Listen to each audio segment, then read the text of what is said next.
Tragedia sul lavoro nel pomeriggio di oggi a Mareno di Piave, dove un operaio sessantenne è stato travolto da una vasca di sostanze cementizie. Inutile ogni tentativo di rianimazione sul posto. Su M118 Carabinieri e Spisa. Muore dopo una camminata in solitaria sul Grappa nel versante trevigiano. Il suo corpo ritrovato questa mattina in un camper alle Meazze a Crespano. La vittima è un uomo di 53 anni. Ondata di maltempo ieri sera, violenta grandinata a Macerata, Orsago e Gagliarine, bersagliata la frazione di Francinigo. In un'abitazione distrutti i pannelli fotovoltaici appena installati, la disperazione del proprietario. Frana a Cancia, il temporale provoca lo scalzamento di una cisterna interrata, fuoriuscita di gasolio nel torrente Boite. Sul posto vigili del fuoco, protezione civile, ARPAV per il posizionamento delle panne assorbenti. Cannabis, cocaina, chetamina, droghe sintetiche. Il 12% degli studenti le ha provate già dai 14 anni e cresce il numero di ragazze che si rivolgono alle strutture di riabilitazione. I dati del CEIS. Dalle mazzette di denaro nascoste in valigia alla carne priva di certificazione, il bilancio di un anno di controlli all'aeroporto Canova di Treviso. Un consiglio comunale molto movimentato, quello di ieri, da dove sono emerse le nuove linee sulla viabilità cittadina. No al Parco Vittoria, sì a Cantarani, insieme alla nuova stazione delle Corriere, dove oggi sorge l'ex hotel Al Cuor. Risultati di eccellenza per la chirurgia oncologica dell'ospedale Cafoncello, che si piazza al 9° posto in Italia per interventi su tumori. Lo scorso anno 2.371 su fegato, 45 sul pancreas. Buonasera, bentrovate e bentrovati, edizione di Treviso dei nostri telegiornali. Subito la cronaca in primo piano. In apertura ci colleghiamo subito da Mareno di Piave, un operaio morto sul lavoro, un sessantenne di origine indiana. Per noi lì c'è la nostra Elena Dal Forno con Edoardo Paris. Buonasera Elena. Buonasera Edi, buonasera a tutti i telespettatori. Raccontiamo un'altra tragedia, l'ennesimo morto sul lavoro. Siamo già oltre i 30 i morti in Veneto nei primi 6 mesi di questo 2025. Si tratta di un signore di origine indiana, si chiama anzi si chiamava Singh Sankinder, non so se lo pronuncio bene, ed è spirato verso le 4:30 di questo pomeriggio qui nella fabbrica che vedete alle mie spalle. Si tratta della Ceda dei fratelli Dall'Armellina, fabbrica che è iniziata negli anni 50 dello scorso secolo, quindi fondata dal titolare Armando, che è spirato proprio l'anno scorso dopo essere passato proprio qui in fabbrica. Ha avuto un malore ed è spirato, quindi un'altra tragedia che colpisce la fabbrica Dall'Armellina. Oggi pomeriggio appunto questo signore sessantenne, questo operaio, è stato travolto da una vasca contenente del materiale cementizio. Era probabilmente arrivato a fine turno perché stava facendo la pulizia di questa vasca, è stato travolto completamente dal materiale cementizio. Quindi la cronaca purtroppo registra che Singh Sankinder è morto sul colpo e non c'è stato nulla da fare. Sono intervenuti chiaramente vigili del fuoco, carabinieri e anche lo Spisal per le indagini del caso. Chiaramente adesso dovrà essere aperta un'inchiesta e vedremo gli sviluppi di questa tragedia. Io ti restituisco la linea, non prima di aver ricordato che la CGIL ha inviato un comunicato stampa e per voce del suo segretario Mauro Visentin, ha detto: siamo profondamente colpiti da questo tragico evento. Ogni vita persa sul lavoro è una ferita che segna non solo le famiglie ma l'intera comunità, ed è inaccettabile che nel XXI secolo si verifichino ancora incidenti di questa gravità. E ti restituisco la linea, Edi. Grazie Elena, infatti si stanno susseguendo in questi minuti anche i commenti dagli altri sindacati. Toigo della UIL, anche lui dice inaccettabile. I commenti politici arrivano per prima dal PD con Camani, dal capogruppo consigliare del PD Veneto, dice convocazione immediata della commissione competente, l'apertura anche in sede di consiglio di un confronto franco. Inaccettabile è che nel XXI secolo accadono ancora queste cose, non è accettabile questa passività e pretendiamo interventi urgenti, e quindi continueremo ovviamente a seguire questa vicenda. Siamo a Crespano, muore dopo una camminata in solitaria sul Grappa, il suo corpo ritrovato questa mattina in un camper. Macabra scoperta per un gruppo di escursionisti che nel parcheggio delle Meatte sul massiccio del Grappa in territorio comunale di Pieve del Grappa hanno rinvenuto il corpo senza vita di un uomo all'interno di un camper. I testimoni hanno notato infatti le porte spalancate del veicolo e dentro una persona riversa a terra immobile. I turisti hanno provato a chiamarla, non ricevendo risposta hanno subito allertato il 118, ma quando i sanitari sono arrivati non hanno potuto far altro che constatare il decesso di Loris Kuman, 53enne di Solagna. L'uomo, che abita all'estero dopo la separazione dalla moglie, era tornato in paese per trovare i figli e dimorava nel suo camper. Aveva raggiunto qualche giorno fa il Grappa per trovare refrigerio dalle alte temperature della pianura. Con ogni probabilità ne aveva approfittato per una camminata in solitaria sui sentieri del massiccio, a seguito della quale avrebbe accusato un malore che non gli avrebbe lasciato scampo. Sul posto, per i rilievi carabinieri che sono rimasti sul luogo del decesso fino a che il corpo non è stato recuperato dall'agenzia funebre. Sconvolta la comunità di Solagna, dove Kuman era conosciuto e ben voluto, si era allontanato da qualche anno dal comune della Valbrenta per raggiungere l'Europa dell'Est, dove si era trasferito, ma tornava in Italia appena poteva per trovare i suoi figli. La salma è stata portata all'obitorio dell'ospedale di Castelfranco Veneto in attesa della sepoltura. E ora siamo all'ondata di maltempo che ha colpito nelle scorse ore tutta la Marca, da Macerata sul Piave a Gaiarine. Infatti siamo andati a Francenigo a vedere l'entità dei danni causati dalla grandine. Vediamo.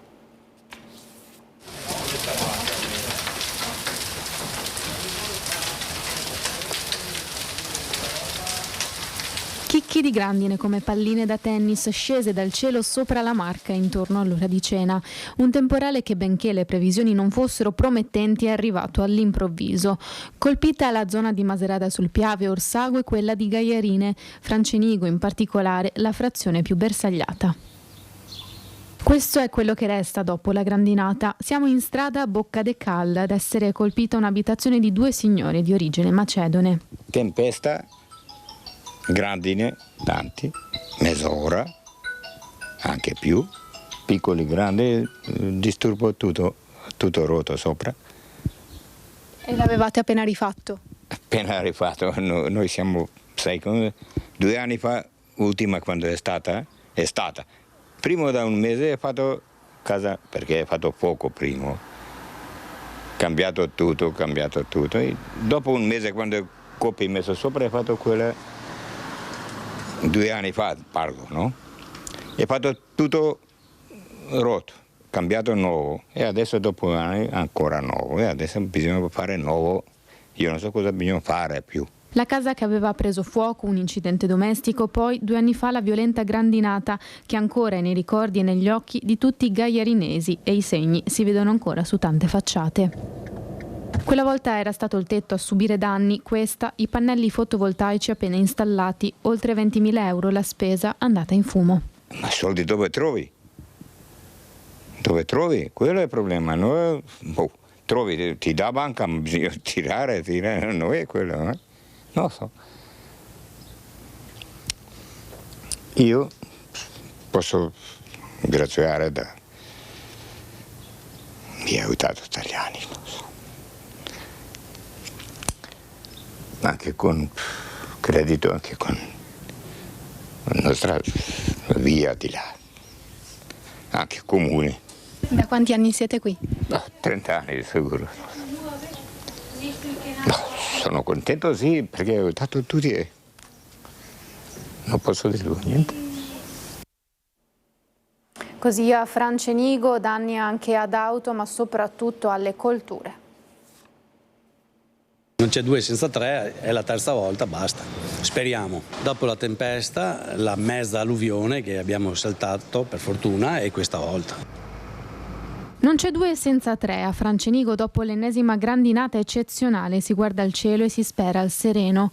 A Gaiarine, infatti, si stanno ancora contando i danni da quella violentissima dell'estate di 2 anni fa e l'ultima ha fatto riaffiorare quegli attimi di paura. Avevamo dei clienti sulla terrazza all'esterno coperta, però a un certo punto è arrivato il diluvio e siamo scappati. Li ho fatti entrare e dopo mezz'ora, 40 minuti siamo usciti e abbiamo visto macchine non proprio distrutte, ma rotto il vetro e bastonate. Quasi tutte le auto parcheggiate fuori dal locale hanno subito danni e così anche qualche facciata nella zona. Non è andata bene nemmeno alle culture, colpita soprattutto la zona di via Palù e di strada Bocca de Cal. Fare una stima adesso è un po' difficile, ma nei prossimi giorni si vedrà. Sicuramente un 30% del raccolto può essere perso, soprattutto nella parte della vite. Il mais bisogna attendere un attimo, e anche la soia, però i danni ci sono stati e sono anche importanti. Speriamo che soprattutto anche la viticoltura possa darci una mano nei prossimi giorni e la pianta si riprenda. Ogni volta che arriva un temporale si ha sostanzialmente paura di quello che può scendere dal cielo? Sì, assolutamente, c'è un allarmismo purtroppo per chi lavora fuori, per noi agricoltori, ma anche per le abitazioni, per i privati, per gli imprenditori, la paura c'è.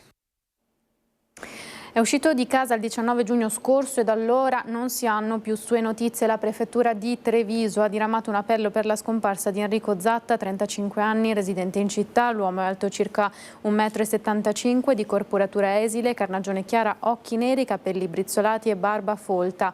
Zatta ha 2 tatuaggi sul braccio sinistro, il proprio nome, sul destro un muro di casse audio.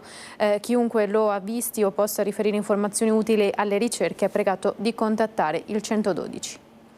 E ora uno studio della CEIS che dimostra e ci mostra in realtà un dato molto allarmante: in crescita il consumo di sostanze stupefacenti tra i giovanissimi.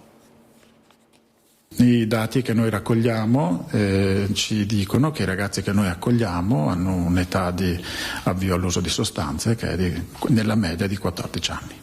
Ragazzini, poco più che bambini, che cominciano a fare uso di stupefacenti. Già alle scuole medie si abbassa sempre di più l'età di coloro che assumono droghe. Nella Marca, il bilancio dei primi 6 mesi dell'anno del CEIS di Treviso, la cooperativa che da oltre 40 anni si occupa di dipendenze e salute mentale, offre uno spaccato allarmante di quanto sta accadendo soprattutto ai ragazzi. Il 64% dei ragazzi che noi accogliamo cominciano con i cannabinoidi. Il dato che fa riflettere è che il numero dei ragazzi che cominciano con i cannabinoidi è superiore a quello dei ragazzi che si avviano al mondo delle sostanze con l'alcol. Poi proseguono molto spesso con eroina, oppiacei o con cocaina e crack. Dai racconti dei giovani che si rivolgono al CEIS emerge anche un uso sempre più frequente di nuove sostanze psicoattive non ancora classificate come droghe e che i ragazzi reperiscono sul web. Esiste una tabella che contiene tutte le sostanze che al momento lo Stato considera illegali, ma che non sono le uniche presenti nel mercato illegale. Pertanto ci sono molte sostanze, spesso oggetto di sintesi chimica, che sono presenti nel mercato illegale e che si accompagnano a quelle più tradizionali che tutti sono abituati a conoscere. Un altro aspetto che allarma e che conferma quanto accade nelle cosiddette baby gang è la presenza femminile, con una richiesta in continuo aumento di inserimento in comunità da parte di ragazze. Abbiamo una costante crescita nella richiesta dell'accoglienza di ragazze, sì. È un trend che abbiamo già verificato all'interno del 2024 e che per i primi 6 mesi del 2025 si sta confermando. Siamo a Sacile, 8 ragazzi minorenni, 4 di questi residenti a Treviso e di origini nigeriane, si sono dati appuntamento per una maxi rissa. Un pugno in faccia, la fuga e l'inseguimento dei carabinieri. È quanto successo nel tardo pomeriggio di mercoledì tra Piazza del Popolo e la stazione ferroviaria di Sacile. Protagonisti 8 ragazzi, tutti minorenni, divisi in 2 gruppi contrapposti. Da una parte 4 giovani di Sacile, dall'altra 4 coetanei di origine nigeriana, residenti a Treviso, arrivati apposta per un chiarimento. L'incontro era stato concordato per risolvere una discussione nata tra i 2 gruppi. Nulla che sembrasse particolarmente grave, almeno all'apparenza, ma la tensione cresce in fretta, parole grosse, animi accesi e a un certo punto parte un pugno che colpisce in pieno volto uno dei ragazzi sacilesi. Proprio in quel momento a passare in piazza è un'auto con a bordo 2 carabinieri in borghese. L'intervento immediato è fondamentale per evitare che la situazione degeneri. I giovani però non aspettano e si danno alla fuga sparpagliandosi tra le vie del centro. E così scattano le ricerche. I militari militari si dirigono verso la stazione, ipotizzando correttamente che i ragazzi arrivati da Treviso possano tentare di riprendere il treno per tornare a casa, ed è lì che riescono a bloccarne alcuni. Identificati tutti e 4 i ragazzi trevigiani, italiani di cittadinanza ma di origine nigeriana, tra i 15 e i 16 anni. Per loro è scattata la denuncia. Dopo aver chiarito i contorni della vicenda, i minorenni sono stati autorizzati a fare ritorno alle rispettive abitazioni. E noi siamo alla cronaca dalle strade della Marca, ancora un incidente. La scorsa notte intorno all'1 i vigili del fuoco di Treviso e il SUEM 118 sono intervenuti in via Nuova Catron di Roncade per soccorrere una 31enne della zona che poco prima era finita fuori strada nella carambola. Il veicolo a GPL guidato dalla donna è finito in un campo adiacente, la carreggiata capovolgendosi a ruote all'aria. Intervenuti appunto i vigili del fuoco non solo per spostare il mezzo ma anche per la paura che questo potesse incendiarsi. Fortunatamente la giovane non sarebbe in gravi condizioni. Scontro tra 2 auto questa mattina alle 11 a San Fior. Uno dei 2 conducenti è rimasto incastrato nell'abitacolo e per estrarlo sono dovuti intervenire anche in questo caso i vigili del fuoco. Entrambi i conducenti sono stati portati all'ospedale di Conegliano per accertamenti dai sanitari del SUEM 118. Sul posto anche la polizia locale per i rilievi e la deviazione del traffico. E noi siamo in grado di collegarci con il nostro Lucio Zanato da Treviso perché poco fa c'è stata l'inaugurazione di Viale Cesare Battisti per la sua riqualificazione. Lucio, buonasera, ti vedo in compagnia del sindaco Mario Conte. Buonasera sindaco. Sì, buonasera Edi, buonasera ai telespettatori di Antenna 3.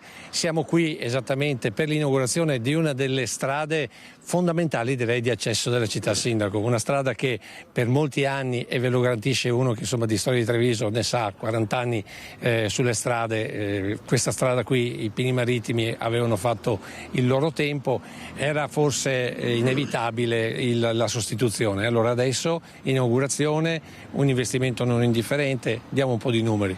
Sì, siamo davvero soddisfatti, parliamo di un investimento di 1.100.000 euro, peraltro fatto da parte di un privato che è colui che sta agendo sull'intervento immobiliare qui, quindi nessun costo per i nostri cittadini.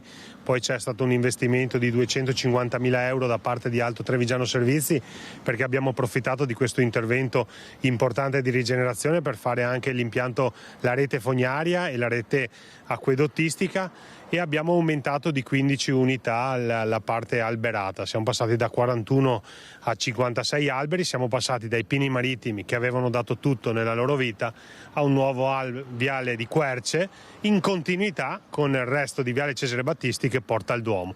Quindi abbiamo il ricordo di un viale dissestato, pericoloso, con le radici che affioravano, con le cadute dei nostri cittadini.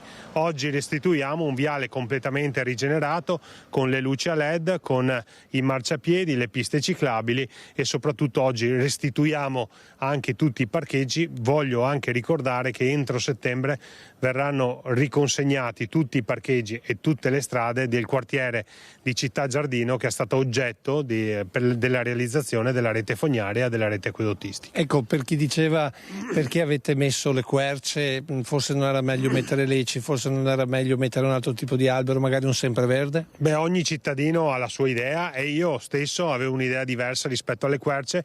Devo dire però che l'indicazione della sovrintendenza di dare continuità al viale con il resto di Cesare Battisti, quindi con le querce ad alto fusto, è stata un'indicazione corretta, e devo dire che chi oggi si lamenta che non c'è la stessa ombra rispetto a prima, l'invito ad avere un po' di pazienza. Eravamo tutti piccoli, siamo cresciuti, anche questi alberi molto velocemente cresceranno, però devo dire che sono ad alto fusto e quindi pronto effetto. Più grandi di così non si potevano mettere perché le dimensioni di un albero sono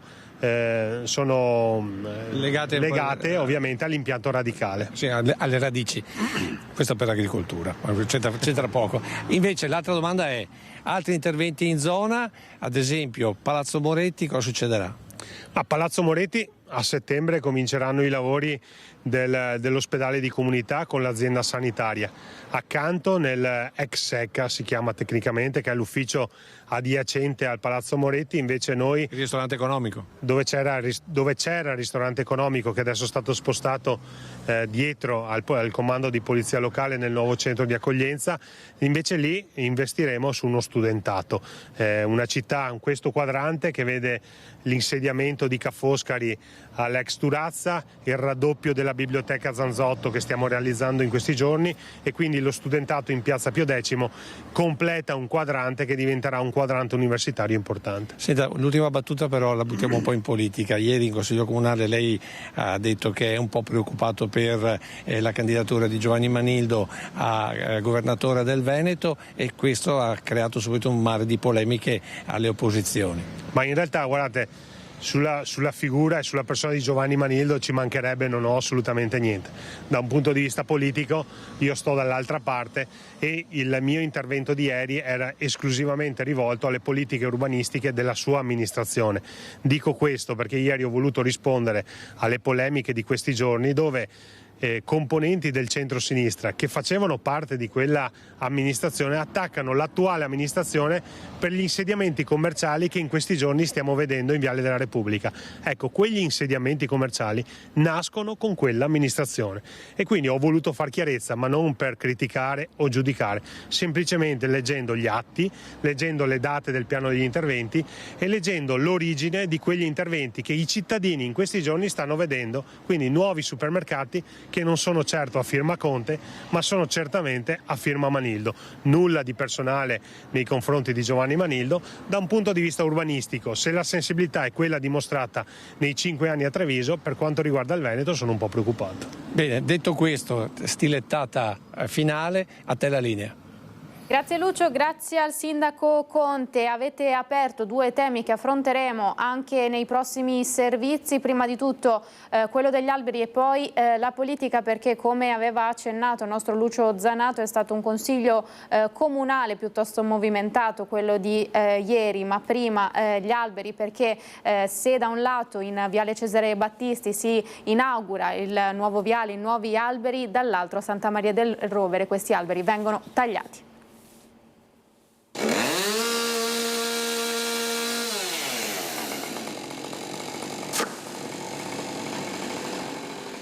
Un ramo dopo l'altro, se n'è andato così uno degli storici lecci di via 55esimo Fanteria, destinato all'abbattimento perché malato, come hanno detto gli esperti agronomi, e anche a rischio cedimento, come ha sottolineato l'amministrazione nei giorni scorsi.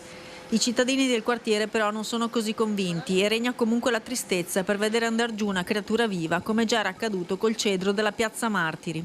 Però è una tristezza, sì, perché questo è un bel viale alberato, fa ombra alle case, ci si può passeggiare e trovarsi in continuazione alberi che vengono tolti.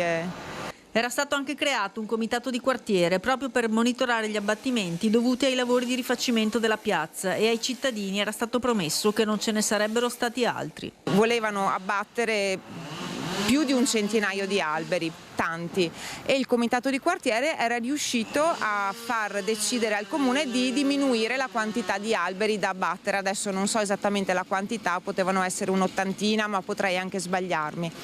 Perciò la valutazione sugli alberi che erano veramente da abbattere perché malati era già stata fatta, e non sono passati 15 anni da quella valutazione, ne sono passati quanti? 5, 6? Quindi alberi malati adesso, secondo me c'è qualcosa che non quadra. Quello che non torna è anche la questione dell'enorme cedro del Libano, che non aveva mai dato problemi. Anche il cedro del Libano che c'era lì in piazzetta, alto più del palazzo, sanissimo, abbattuto dalla mattina al pomeriggio, e non aveva nessun problema quell'albero. Anche questo leccio era sano, la pianta lo era, ma le radici no. Il pooling test avrebbe infatti stabilito che la sua stabilità e la sua resistenza non erano più sostenibili od ottimali. E alla signora viene qualche dubbio sulla reale necessità dei tagli. Probabilmente ci potrebbero essere soltanto anche degli interessi economici a spendere del denaro pubblico, semplicemente.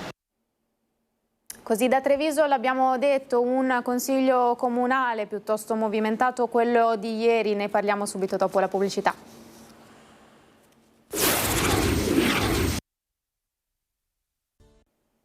Tornati in diretta e torniamo in città, a Treviso, un consiglio comunale dove sono anche emerse le nuove linee sulla viabilità cittadina, no al Park Vittoria, il no definitivo, mentre sì al Cantarane insieme alla nuova stazione delle Corriere. Vediamo.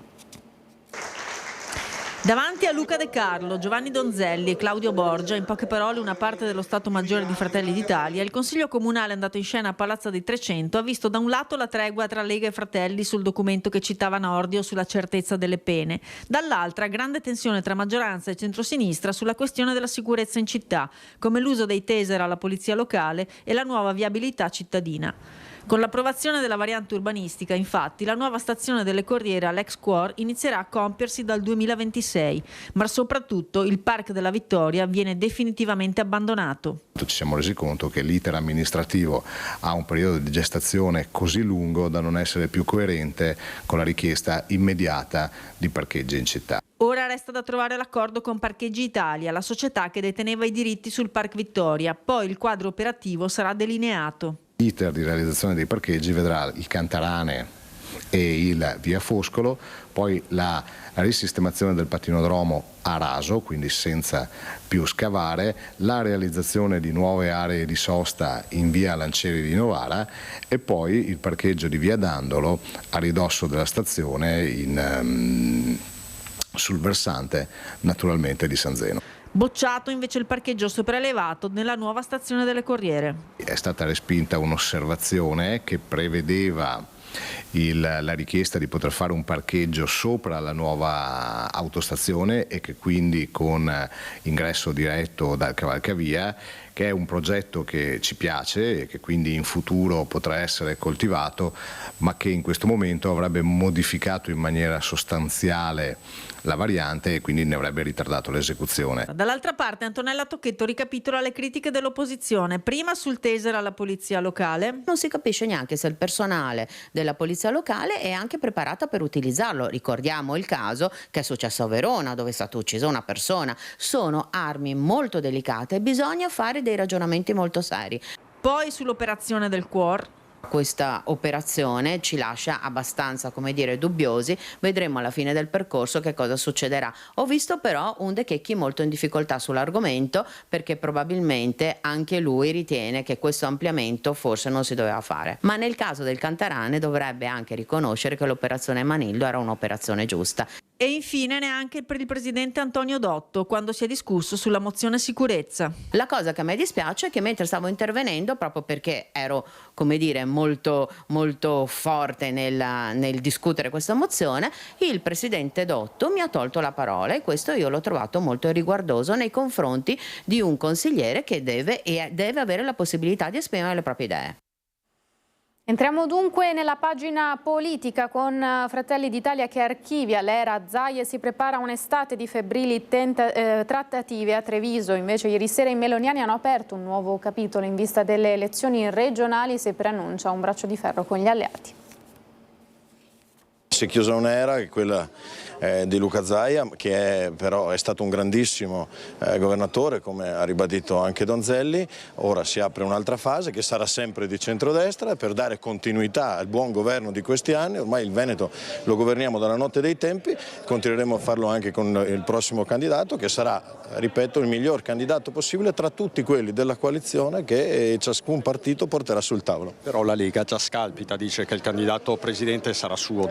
Mi stupirei se la Lega dicesse non vedo l'ora di lasciare il candidato a Fratelli d'Italia, dopodiché vedremo. Una pagina politica nuova, dove nulla si può dare per scontato, soprattutto dopo la pietra tombale sul terzo mandato, con il no della Commissione Affari Costituzionali all'emendamento dei senatori leghisti. Luca De Carlo parla accanto a Giovanni Donzelli, responsabile organizzazione di Fratelli d'Italia, di fatto il primo colonnello meloniano. La politica è anche questione di prossemica. Non abbiamo una data delle elezioni, quindi per andare a ritroso dal deposito delle candidature per fare una discreta campagna elettorale, considerato che c'è anche l'estate, credo che ragionevolmente o appena prima o appena dopo d'agosto potremo decidere. C'è tutta l'estate davanti, quindi, anche per dividersi, ma De Carlo è fiducioso sulla tenuta della coalizione. Ciascun partito può correre da solo quando vuole, semplicemente perché sono i veneti che sempre ci hanno mandato dei segnali molto chiari. Laddove nei comuni siamo andati divisi abbiamo regolarmente perso, e quindi non credo che la Lega, per come conosco io e per lo straordinario rapporto che ho io con Stefani abbia mai pensato ad andare da solo.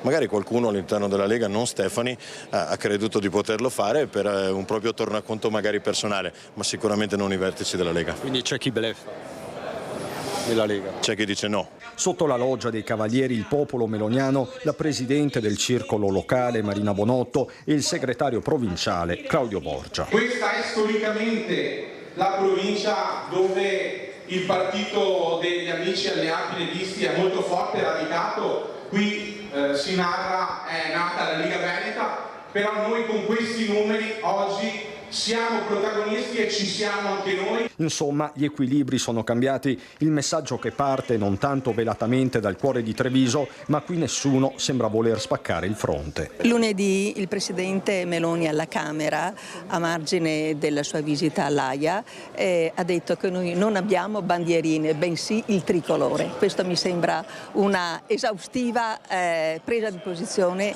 ribadendo l'unità. E di terzo mandato ha parlato il leader dei 5 Stelle, Giuseppe Conte, che era proprio a Trieste. Vediamo. Dopo 2 turni di mandato crediamo che sia giusto un'alternanza, una rotazione, proprio per evitare che si consolidino posizioni di potere. Questo soprattutto ovviamente quando si hanno delle grandi responsabilità. Quindi francamente è una partita tutta interna alla maggioranza, stanno litigando su questo, insomma sono partite che non ci appassionano, cerchiamo invece di lavorare su progetti concreti, su prospettive concrete. Anche da parte vostra l'approvazione per il nuovo governatore del Veneto Giovanni Manilla? Ma non abbiamo chiuso ancora nessun accordo, si sta lavorando, insomma si sta lavorando per cercare di definire un programma che sia efficace per offrire alla comunità veneta una prospettiva concreta, plausibile e credibile a misura ovviamente del miglior benessere della comunità veneta. Per quanto riguarda quel candidato sarà sicuramente un passaggio importante, ma nulla ancora di definito. Così dunque dai 5 Stelle noi torniamo a Treviso per parlare di un riconoscimento, quello all'ospedale Ca' Foncello. La seconda chirurgia si piazza al 9° posto in Italia per interventi su tumori. L'unità operativa di chirurgia 2 del Ca' Foncello di Treviso al 9° posto in Italia nella classifica Agenas, dati del 2023, per numero totale di interventi eseguiti per tumori maligni di fegato e vie biliari. Si conferma per il 2024 reparto al top come volumi di attività.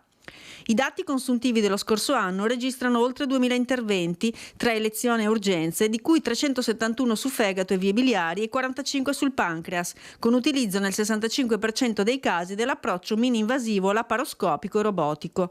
Numeri che riempiono di soddisfazione il primario Giacomo Zanus, che sottolinea il lavoro di squadra e l'uso delle tecnologie. L'anno scorso abbiamo portato a termine, 2024, più di 2.000 interventi in cui sono state eseguite oltre 350 procedure chirurgiche sul fegato, quindi ci siamo focalizzati sulla parte oncologica epatica, però senza trascurare il resto della patologia, che in particolar modo quella del colon, che è estremamente diffusa. Un lavoro enorme che, devo dire, è stato agevolato e reso possibile da un lavoro di squadra, da un gioco di squadra importante tra quella che è la parte clinica, la parte chirurgica, quindi l'ospedale, l'università, l'accademia, quindi, che ha consentito, ci ha messo a disposizione protocolli e tipologie di resezioni, tecniche di trattamento che sono poi state eseguite grazie a tutta la tecnologia che ci ha messo a disposizione l'ospedale. Significativi risultati anche per il rispetto dei tempi d'attesa. Il 93,5% dei pazienti oncologici è stato trattato chirurgicamente entro 30 giorni dall'inserimento in lista, ma senza dimenticare i pazienti con patologie minori. Noi ovviamente abbiamo dedicato la nostra attività prevalentemente a pazienti oncologici, quindi i nostri sono interventi salvavita assieme a quelli fatti poi in urgenza. Chiaro che questo purtroppo ha penalizzato il trattamento dei pazienti con patologia benigna. Quindi a loro chiedo, mi scuso per i tempi di attesa che stiamo peraltro in qualche modo riducendo in maniera significativa, stiamo pensando anche a loro. Malattie tumorali che non aumentano ma non diminuiscono, sulle quali però, come per la steatosi, ovvero il fegato grasso, si può lavorare in prevenzione. Quindi cercare di trasmettere alla popolazione una nuova cultura per quanto riguarda quella che è l'alimentazione, lo stile di vita, quindi la nostra dieta mediterranea, quella dei nostri nonni, e il segreto ce l'abbiamo già in mano. Poi grande attività fisica, quindi non vita sedentaria. E poi dei controlli periodici, avvalendosi di che cosa? Avvalendosi di una grande arma che abbiamo e che sono i medici di medicina generale. Marco Panichi, il preparatore atletico, e Ulises Badio, il fisioterapista argentino ma trevigiano d'adozione, non fanno più parte dello staff di Yannick Sinner. Siamo dunque alla pagina sportiva. Erano entrati nel gruppo nel settembre 2024, entrambi avevano anche lavorato con Novak Djokovic. Il fisioterapista da anni vive nella Marca, dove si ferma nelle pause tra i suoi innumerevoli impegni di lavoro. Tra i primi incarichi va ricordato quello nel club calcistico della Liventina Gorgense, presso l'ospedale di alta specializzazione di Motta di Livenza. Al momento sono ignote le ragioni. Domani nel Media Day a Wimbledon probabilmente le spiegherà. E allora vedremo, siamo arrivati al solito momento del venerdì per capire insieme al generale Iannicelli che tempo farà per le prossime ore e le prossime settimane. Ondata di caldo ancora intensa e di lunga durata per effetto della presenza dell'anticiclone Azzorre. Vedete sulla carta che si estende su di noi, e anche il contributo di un anticiclone africano che porta aria calda su di noi. Gli effetti sono le temperature minime sempre oltre i 20 gradi durante la notte, quindi 23-24 gradi, quindi serate tropicali che proseguiranno probabilmente ancora almeno per una decina di giorni. È tempo stabile. Infatti cielo previsto sereno per questo fine settimana, ma come dicevamo per gran parte almeno della prossima settimana. Un'attività cumuliforme, quindi i cumuli per il caldo proprio si formeranno a ridosso dei rilievi, potranno dare qualche effetto, però attenzione, questo caldo vuol dire tanta energia sospesa nei bassi strati dell'atmosfera, quindi basta un piccolo impulso di aria instabile per avere a temporali molto intensi. Le temperature minime 23-24 gradi, massime oltre i 33, 34, 35 gradi, ma non si ferma qui a questo fine settimana, perché a metà della prossima settimana potremo toccare quasi 40 gradi. I venti sono deboli, di direzione variabile, l'alta adriatica è previsto poco mosso. È tutto. Questo dunque le temperature che ci aspettano per la prossima settimana. Passiamo ora alle notizie dal Bellunese. Caldo intenso ma anche forti temporali, siamo a Cancia, Borca di Cadore, detriti e sversamenti, il paese non ha pace, il punto della situazione. Nuova allarme a Cancia, il forte temporale che ieri ha colpito il Cadore ha fatto scattare l'allarme, quindi accendere i semafori rossi che hanno bloccato il traffico sulla SS51 di Alemagna fino alle 21, quando, dopo le verifiche dei vigili del fuoco, la strada è stata riaperta. A far scattare il dispositivo erano stati dei movimenti di materia in quota e i sensori avevano rilevato un'abbondante quantità di pioggia, ma per fortuna il fango è stato trattenuto dagli invasi già parzialmente svuotati. I semafori sono comunque scattati sul rosso sia sull'Alemagna che sulle due strade comunali e la pista ciclabile. In strade è arrivata soltanto dell'acqua, non rendendo necessaria nessuna opera di pulitura. A seguito della colata detritica si è però registrato lo scalzamento di una cisterna interrata con conseguente scivolamento verso valle. Tale evento ha comportato la fuoriuscita di gasolio che ha interessato il torrente Boite. Sul posto sono intervenuti i vigili del fuoco che con personale della provincia, volontari della protezione civile e di ARPAV si sono adoperati per il posizionamento delle panne assorbenti. Gli idrocarburi sono stati bloccati alla diga di Bodo di Cadore che ha paratoie chiuse e da dove una ditta specializzata ha aspirato la nafta in superficie per portarla in un impianto di smaltimento. Parliamo dell'INPS e di come sta arrivando sempre più vicino ai cittadini.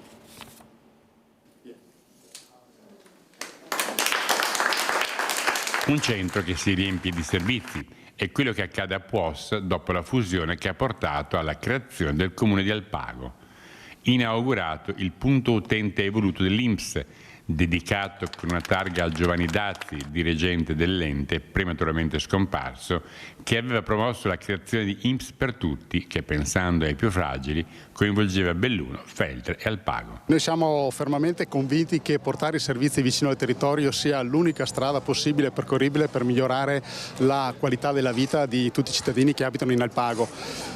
Questo nuovo sportello, questo nuovo punto evoluto INPS servirà appunto per avvicinare i cittadini a tutti i servizi forniti dall'INPS in una maniera innovativa, e siamo convinti che questo farà sicuramente bene al nostro territorio. Dopo il punto ULS, questa volta tocca dunque all'INPS con il punto utente evoluto. In alcune zone, in alcuni territori, in alcuni contesti, oggettivamente l'INPS non riesce a garantire la presenza fisica. Allora il punto evoluto è la collaborazione tra INPS e altri soggetti, in questo caso il Comune, per realizzare una postazione dove le persone possono recarsi fisicamente e avere un'assistenza e si collegano ovviamente in maniera virtuale, quindi tramite un collegamento da remoto con l'operatore dell'istituto, che tramite telecamera ha una conversazione, ha un chiarimento, può vedere il personale dell'istituto ovviamente la posizione del singolo e poter ovviamente fornire i chiarimenti, quindi è comunque un contatto diretto con l'istituto.